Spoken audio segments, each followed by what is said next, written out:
दोस्तों, क्या आपके पास कुछ ऐसे प्रॉस्पेक्ट हैं जिनके पास बड़ा बीमा खरीदने की क्षमता है, लेकिन जब भी आप उनसे मिलने के लिए जाते हैं तो वह लोग बीमा पॉलिसी की चर्चा करने से भी बचते हैं?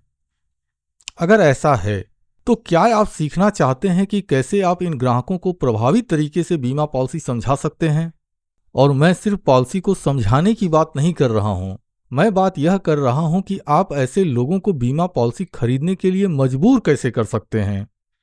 यदि आपका जवाब हाँ है तो फिर मैं आपसे यही कहूंगा कि इस पूरी वीडियो को ध्यान से देखें। लेकिन दोस्तों, इससे पहले कि इस जानकारी को शुरू करूं, मैं आपसे एक सवाल पूछना चाहता हूं। क्या आप ईश्वर पर भरोसा करते हैं? और क्या आप सच में एक सफल जीवन बीमा अभिकर्ता बनना चाहते हैं? अगर इस प्रश्न का उत्तर भी हाँ है तो मैं आपसे यही कहूंगा कि वीडियो के कमेंट सेक्शन में अपना नाम, अपना एजेंसी कोड और आप किस ब्रांच से हैं यह जरूर लिखें। और साथ में आप यह लिखें कि आप हमारी इस वीडियो को अपनी सफलता के लिए देख रहे हैं। चलिए अब इस महत्वपूर्ण जानकारी को शुरू करते हैं। दोस्तों, वीडियो की इस जानकारी को मैं अपने अनुभव के साथ आपके साथ शेयर करना चाहता हूं। दोस्तों, जब भी मैं अपनी प्रॉस्पेक्ट लिस्ट बनाता था तो सबसे पहले मैं उन लोगों के नामों को हाईलाइट करके रखता था जो बीमा की पॉलिसी खरीदने की चर्चा करने से भी बचते थे। अच्छा, ऐसा नहीं है कि सिर्फ मैंने नाम हाईलाइट कर दिया और उसको छोड़ दिया। मेरी यह रणनीति होती थी कि आने वाले महीने से 1.5 महीने के अंदर या अधिक से अधिक 2 महीने के अंदर मुझको उनको जीवन बीमा की पॉलिसी सेल करनी ही है। तो इसके लिए मैं एक शुरुआती रणनीति बनाता था। वह रणनीति क्या है, यह महत्वपूर्ण है और यह आपको जानना चाहिए। रणनीति यह होती थी कि मैं उनसे विभिन्न प्रकार के सुझाव लेता था। उदाहरण के लिए, जैसे मान लीजिए कि मुझको एक मोटरसाइकिल खरीदनी है या फिर कोई बच्चा है उसका एडमिशन कराना है, मतलब इस तरह की कोई भी जानकारी, तो सबसे पहले मैं ऐसे लोगों के पास जाता था और उनसे पूछता था कि सर, मेरे लिए सबसे बेहतर गाड़ी कौन सी होगी। सर, क्या आप बता सकते हैं, एक बच्चा हाई स्कूल में पढ़ रहा है, उसका इंटर में एडमिशन कराना है, तो इंटर में एडमिशन कराने के लिए सर सबसे बेहतर कॉलेज कौन सा होगा। अब जैसे मान लीजिए कि कोई ग्राहक है और मैं जानता हूँ, वो कोई ग्राहक है, वह मुझसे कोई सवाल पूछता है और मैं उस सवाल का जवाब भली भांति जानता हूँ, लेकिन इसके बावजूद जब भी मेरी उस व्यक्ति से मुलाकात होती थी तो मैं क्लाइंट के उस सवाल को उससे पूछता था कि सर, इस क्लाइंट ने मुझसे यह पूछा है, सर मुझको कौन सा जवाब देना चाहिए। इसके पीछे मेरा मकसद यह होता था कि मैं उनको यह एहसास दिला सकूं कि उनके सुझाव मेरे लिए सबसे ज़्यादा महत्वपूर्ण हैं।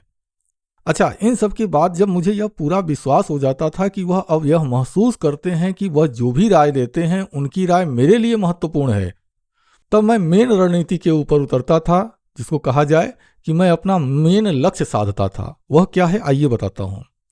अब मैं LIC की किसी भी पॉलिसी को पकड़ लूँ, उस पॉलिसी का बढ़िया सा प्रेजेंटेशन तैयार करता था। मान लीजिए कि वह जो ग्राहक है उसका एक छोटा बच्चा है, या फिर मान लीजिए कि उसकी एक छोटी बिटिया है और उसको जो है हम मैरिज प्लान सेल कर सकते हैं, तो मैं मैरिज प्लान को टारगेट करते हुए एक अच्छा सा प्रेजेंटेशन तैयार करता था।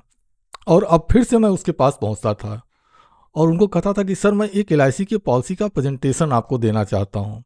हालांकि मेरी तैयारी तो पहले से ही होती थी, क्योंकि मैं यह जानता हूं कि जैसे ही मैं पॉलिसी का नाम लूंगा वह व्यक्ति मना कर देगा। होता भी यही था। तब इसके बाद मैं उनसे यह कहता था कि सर देखिए, मैं आपको पॉलिसी बेचने के लिए नहीं आया हूं, या मैं आपसे यह भी नहीं कहूंगा कि आप यह पॉलिसी खरीद लीजिए, लेकिन सर है क्या कि यह प्रेजेंटेशन मेरे बहुत ही एक इम्पॉर्टेंट क्लाइंट है, मेरे को उनको दिखाना है।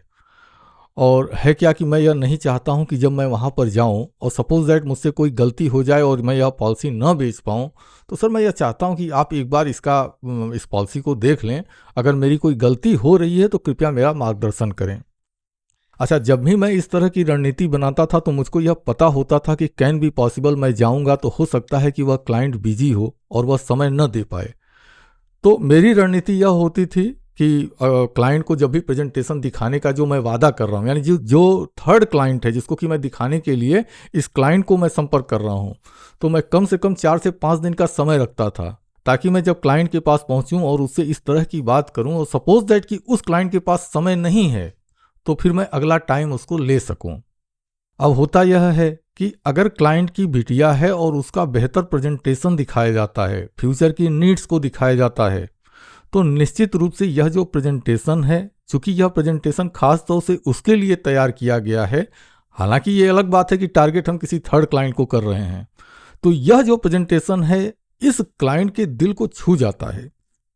दोस्तों, मैं अपने अनुभव के आधार पर आपसे कह रहा हूं, इस तरह का प्रेजेंटेशन करके, जैसे मान लीजिए कि मेरे पास 10 ऐसे क्लाइंट हैं जो बीमा को सुनना भी पसंद नहीं करते हैं। मैंने टारगेट किया, ऐसे 10 क्लाइंट को प्रेजेंटेशन दिखाया। आप विश्वास नहीं करेंगे, 10 में से 7 पॉलिसियां मैं क्लोज कर ही लेता था। तो दोस्तों, क्या आपको लगता है कि यह जो तकनीक है, यह जो तरीका है, आपके कारोबार में कारगर सिद्ध होगी? क्या आप ऐसे ग्राहक को भी अब अपने पॉलिसी का प्रेजेंटेशन दिखा पाएंगे और पॉलिसी को क्लोज कर पाएंगे? अगर आपको लगता है कि इस जानकारी से आपको फायदा होगा, तो इस वीडियो के कमेंट सेक्शन में अपना नाम, अपना एजेंसी कोड और अपने ब्रांच का नाम जरूर लिखें। और आप इस बात को जरूर लिखें कि आप इस तरीके को अपनाएंगे और अपने बीमा कारोबार को सफल बनाएंगे। जब आप इस तरह से कमेंट करते हैं तो आप अपने सबकॉन्शियस माइंड को एक्टिव करते हैं और इसका निश्चित रूप से आपको लाभ होता है। अगर वीडियो अच्छी लगी हो तो लाइक कर दीजिएगा, और अगर आप अपने जीवन बीमा कारोबार को सफल बनाना चाहते हैं तो आप हमारे इस YouTube channel Ritesh LIC advisor को जरूर सब्सक्राइब कर लीजिएगा।